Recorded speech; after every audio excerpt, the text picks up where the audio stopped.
Ration rice masala ಖಿಜಿಯಾ ಪಾಪಡ್. ಈ ration rice 1 glass ಅಕ್ಕಿ ಇತ್ತಂದ್ರೆ ಅದ್ರೊಳಗೆ 100 ಹಪ್ಪಳನ ನಾವು ಮಾಡ್ಕೋಬೋದು. ವರ್ಷ ಪೂರ್ತಿ ಸ್ಟೋರ್ ಮಾಡಿ ಇಟ್ಕೋಬೋದು ರೀ. ಬಿಸಿಲ ಬೇಕಂತಿಲ್ಲ, ನೆಳ್ಳಾಗ ಮಾಡ್ಕೋಬೋದು. ಮತ್ತು ನೋಡ್ರಿ, ಅಕ್ಕಿನ ರುಬ್ಬಬೇಕಂತಿಲ್ಲ, ಅಕ್ಕಿ ಹಿಟ್ಟು ಬೇಕಂತಿಲ್ಲ. ಆರಾಮಾಗಿ ಭಾಳ ಸರಳವಾದ ವಿಧಾನದಲ್ಲ ನಾ ನಿಮಗೆ ತೋರಿಸಿ ಕೊಡಕತ್ತೀನಿ ರೀ. ಈ ಖಿಜಿಯಾ ಪಾಪಡ ಬಾಯಾಗಿಟ್ರೆ ಕರಿಗೆ ಹೋಗ್ತಿರ್ತಾವ್ರಿ, 1ಕ್ಕೆ 3 ಪಟ್ಟು ಅರಳ್ತೈತೆ ರೀ. ಇದು ಇಷ್ಟು ತುಂಬ ಸಿಂಪಲ್ಲಾಗಿ ಅದ್ಭುತವಾದ ರುಚಿಯಲ್ಲಿ ಯಾವ ರೀತಿ ಮಾಡೋದಂತ ತೋರಿಸ್ಕೊಡಕತ್ತೀನಿ. ಸ್ಕಿಪ್ ಮಾಡ್ದೆ ಪೂರ್ತಿ ವಿಡಿಯೋನ ನೋಡ್ರಿ.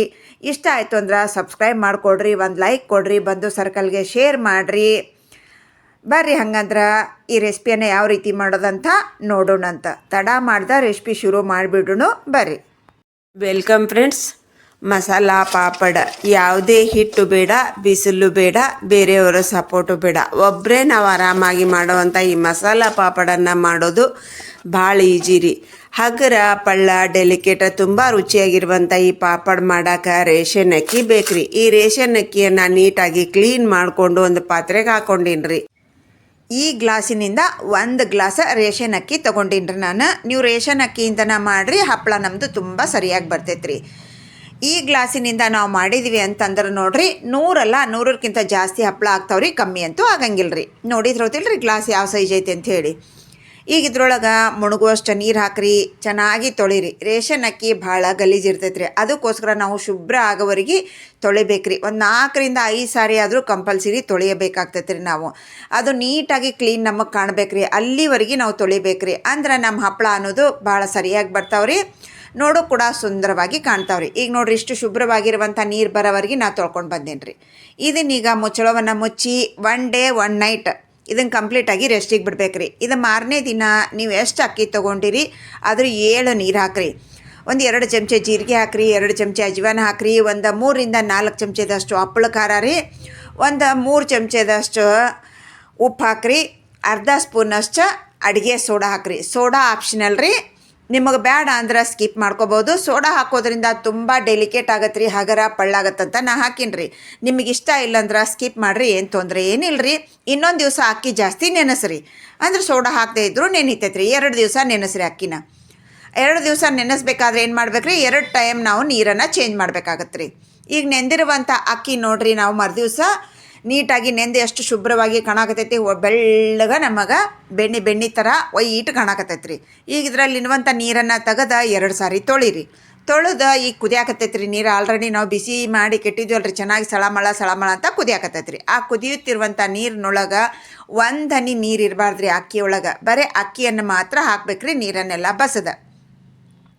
ಈಗ ನೀಟಾಗಿ ಇದನ್ನು ಮಿಕ್ಸ್ ಮಾಡಿರಿ.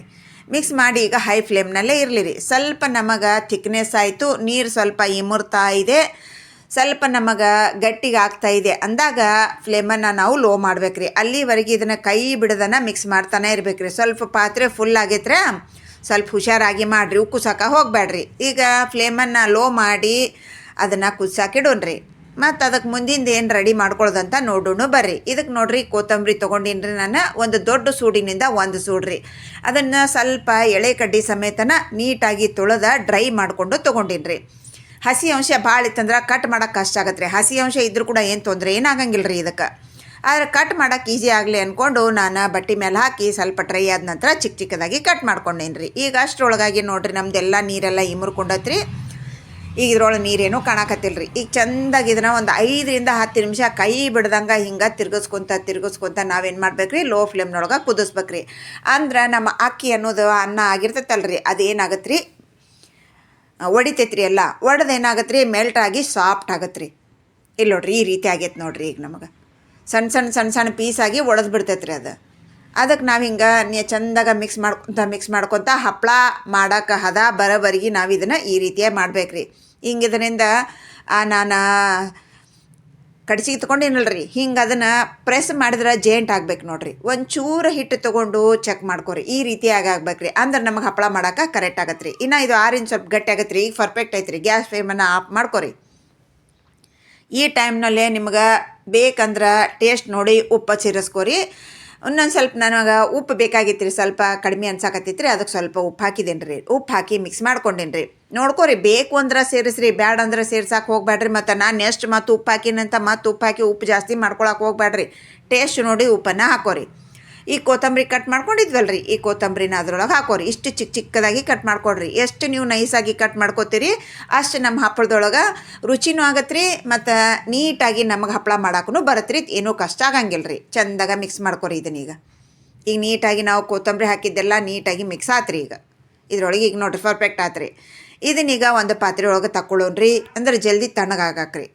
ಅದ್ರೊಳಗೆ ಬಿಟ್ವಿ ಅಂದ್ರೆ ಜಲ್ದಿ ತಣ್ಣಗಾಗಂಗಿಲ್ಲ ರೀ. ಅದಕ್ಕೆ ಒಂದು ಪಾತ್ರೆ ಒಳಗೆ ತಗೊಂಡು ಅಂದ್ರೆ ಸ್ವಲ್ಪ ಜಲ್ದಿನ ತಣ್ಣಗಾಗತ್ತೆ ರೀ. ಇದನ್ನೀಗ ಒಂದು ನೀರೊಳಗೆ ಹಾಕಿ, ಒಂದು ಪಾತ್ರೆ ಒಳಗೆ ನೀರು ಹಾಕಿ ಇಡ್ರಿ, ಜಲ್ದಿ ತಣ್ಣಗಾಗ್ತೈತೆ ರೀ.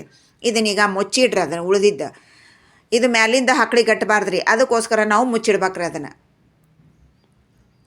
ಈಗ ಒಂದು ಪ್ಲಾಸ್ಟಿಕ್ ಸೀಟ್ ತೊಗೋರಿ, ನೀಟಾಗಿ ಅದನ್ನು ಸ್ವಲ್ಪ ಒರೆಸ್ಕೊರಿ. ಡಸ್ಟ್ ಏನರ ಇತ್ತಂದ್ರೆ ಅದ್ರ ಮೇಲೆ ಒಂದಿಷ್ಟು ನೀರನ್ನೆಲ್ಲ ಅಪ್ಲೈ ಮಾಡಿರಿ ತುಂಬ. ಅದ್ರಾಗ ಒಂದಿಷ್ಟು ಹಿಟ್ಟು ತೊಗೋರಿ. ಹಿಟ್ಟು ತೊಗೋಬೇಕಾದ್ರೆ ಸ್ಪೂನನ್ನು ನೀರಿನೊಳಗಾದ್ರಿ ಅಂದ್ರೆ ಅದು ಹತ್ತಂಗಿಲ್ಲ ರೀ, ಸ್ಪೂನಿಗೆ ಹತ್ತಂಗಿಲ್ಲ ರೀ. ನಾವು ಒಂದೇ ಸೈಜ್ ಆಗಬೇಕಂದ್ರೆ ಈ ರೀತಿಯಾಗಿ ಮಾಡ್ಕೋಬೇಕ್ರಿ. ನೀವು ಕೈಯಿಂದನೇ ತೊಗೋಬೋದು, ಆದರೆ ಇದು ಇನ್ನೊಂದು ಸ್ವಲ್ಪ ಉಗುರು ಬೆಚ್ಚಗೈತ್ರಿ, ಅದಕ್ಕೋಸ್ಕರ ನಾನು ಸ್ಪೂನಿನಿಂದ ತೊಗೊಂಡಿನಿ ರೀ. ಪೂರ್ತಿ ಕಂಪ್ಲೀಟಾಗಿ ತಣ್ಣಗಾಗಿಲ್ಲ ರೀ. ಕಂಪ್ಲೀಟಾಗಿ ತಣ್ಣಗೆ ಮಾಡ್ಕೊರಿ ನೀವು. ನನಗೆ ವಿಡಿಯೋ ಮಾಡೋಕ್ಕೆ ಟೈಮ್ ಜಾಸ್ತಿ ಆಗ್ತದೆ ಅಂದ್ಕೊಂಡು ನಾನು ಸ್ವಲ್ಪ ಉಗುರು ಬೆಚ್ಚಗನ ತೊಗೊಂಡೇನಿ ರೀ. ಉಂಡೆ ಕಟ್ಟಿ ಈಗ ಇದು ನೋಡಿರಿ, ಅದ್ರ ಮ್ಯಾಲೆ ಒಂದು ಪ್ಲಾಸ್ಟಿಕ್ ಇಟ್ಟೇನಿ ರೀ. ಪ್ಲಾಸ್ಟಿಕ್ ಇಟ್ಟು ಒಂದು ಪ್ಲೇಟ್ ತೊಗೊಂಡೇನಿ ರೀ. ಒಂದು ಪ್ಲೇಟ್ ತೊಗೊಂಡು ಸ್ವಲ್ಪ ಲೈಟಾಗಿ ಪ್ರೆಸ್ ಮಾಡಿರಿ. ಜಾಸ್ತಿ ಬಲ ಹಾಕಕ್ಕೆ ಹೋಗ್ಬೇಡ್ರಿ, ಜಾಸ್ತಿ ಬಲ ಹಾಕಿ ಹರಿತೈತೆ ರೀ ಅದು. ಈಗ ಇದನ್ನು ನೀವು ಹಿಂಗೆ ಪ್ಲಾಸ್ಟಿಕ್ ಧರಿಸ್ಲೇನ ಒಣಗಿಸ್ಬೋದು ಈಜಿಯಾಗಿ ಫ್ಯಾನಿನ ಕೆಳಗೆ. ನಿಮ್ಮ ಹತ್ರ ಪ್ಲಾಸ್ಟಿಕ್ ಜಾಸ್ತಿ ಇತ್ತು ಅಂದ್ರೆ. ಇಲ್ಲ ಅಂತಂದ್ರೆ ಒಂದು ಬಟ್ಟೆ ಹಾಕಿರಿ, ಬಟ್ಟೆ ಹಾಕಿ ಅದ್ರ ಮೇಲೆ ಹಾಕಿಬಿಡ್ರಿ. ಎಲ್ಲನೂ ಇದೇ ರೀತಿಯಾಗಿ ನಾನು ಬಟ್ಟೆ ಮೇಲೆ ಹಾಕಿ ನೋಡಿರಿ.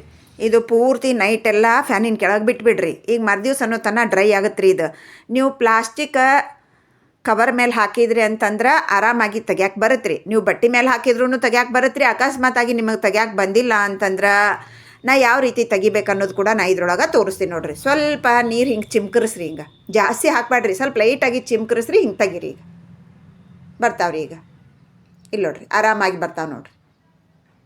ಸ್ವಲ್ಪ ಲೈಟಾಗಿ ನೀರು ಚಿಮ್ಕರಿಸಿದ್ರಂದ್ರೆ ಏನೂ ಕಟ್ಟೋದು ಏನೂ ಆಗಂಗಿಲ್ಲ ರೀ, ಈಸಿಯಾಗಿ ನಾವು ತೆಗಿಬೋದು. ಈಗ ಇನ್ನೊಂದು ತೆಗಿದನ್ನು ತೋರಿಸ್ತೀನಿ ನೋಡಿರಿ ನಾನು. ಈಗ ಇದನ್ನು ನಾವು ನೀರು ಹೊಡೆದಿರ್ತೀವಲ್ಲ ರೀ, ಸ್ವಲ್ಪ ಹಸಿಯಾಗಿರ್ತಾವೆ ರೀ ಹಪ್ಪಳ. ಕಂಪ್ಲೀಟಾಗಿ ಒಣಗಬೇಕು ರೀ ಇವು. ನಿಮಗೆ ಅರ್ಜೆಂಟ್ ಇತ್ತು ಅಂದ್ರೆ ಬಿಸಿಲಿಗಿಟ್ಟು ಡ್ರೈ ಮಾಡಿಕೊಂಡು ಕರೀರಿ. ಇಲ್ಲ ಅಂತಂದ್ರೆ ಫ್ಯಾನಿನ ಕೆಳಗನ ಒಣಗಿಸ್ಕೊರಿ, ಏನು ತೊಂದರೆ. 2-3 ತಾಸಿನೊಳಗೆ ಒಣಗ್ತಾವೆ ರೀ. ಈ ಒಣಗಿರುವಂಥ ಹಪ್ಪಳನ ಒಂದು ಸ್ವಲ್ಪ ನಿಮ್ಗೆ ಕರೆದು ತೋರ್ಸಾಕತ್ತೀನಿ ರೀ. ಆಲ್ರೆಡಿ ಎಣ್ಣೆ ಬಿಸಿ ಮಾಡಾಕಿಟ್ಟಿದ್ದೆ ರೀ. ಅದ್ರಾಗ ನೋಡ್ರಿ ಹಪ್ಪಳ ಹಾಕಿದ್ರೆ ಎಷ್ಟು ದೊಡ್ಡ ದೊಡ್ಡ ಹಪ್ಪಳ ರೆಡಿಯಾಗಿದೆ ಅಂತ. ಫುಲ್ ಡೆಲಿಕೇಟ್ ಆಗಿರುವಂಥ ಹಪ್ಪಳ, ಈಜಿ ಆಗಿರುವಂಥ ಹಪ್ಪಳ ರೀ. ಏನಾದರೂ ಡೌಟ್ ಇತ್ತಂದ್ರೆ ಕಮೆಂಟ್ ಸೆಕ್ಷನಲ್ಲಿ ಕಮೆಂಟ್ ಮಾಡಿರಿ. ಒಂದ್ಸಲ ನಾವು ಈ ಹಪ್ಪಳನ ರೆಡಿ ಮಾಡಿ ಇಟ್ಕೊಂಡ್ವಿ ಅಂತಂದ್ರೆ ವರ್ಷ ಪೂರ್ತಿ ಯೂಸ್ ಮಾಡ್ಕೋಬೋದು. ಯಾರೆಲ್ಲ ಸಬ್ಸ್ಕ್ರೈಬ್ ಮಾಡ್ಕೊಂಡಿಲ್ಲ ಸಬ್ಸ್ಕ್ರೈಬ್ ಮಾಡ್ಕೊಡ್ರಿ. ಸಬ್ಸ್ಕ್ರೈಬ್ ಮಾಡ್ಕೊಂಡವರು ಒಂದು ಲೈಕ್ ಕೊಡಿ ಅಂತ ಹೇಳ್ತಾ ಇವತ್ತಿನ ರೆಸಿಪಿನ ಇಲ್ಲಿ ಮುಗಿಸ್ತಾ ಇದ್ದೀನಿ. ಇನ್ನೊಂದು ರೆಸಿಪಿಯಲ್ಲಿ ಸಿಗ್ತೀನಿ. Thanks for watching. ಬಾಯ್.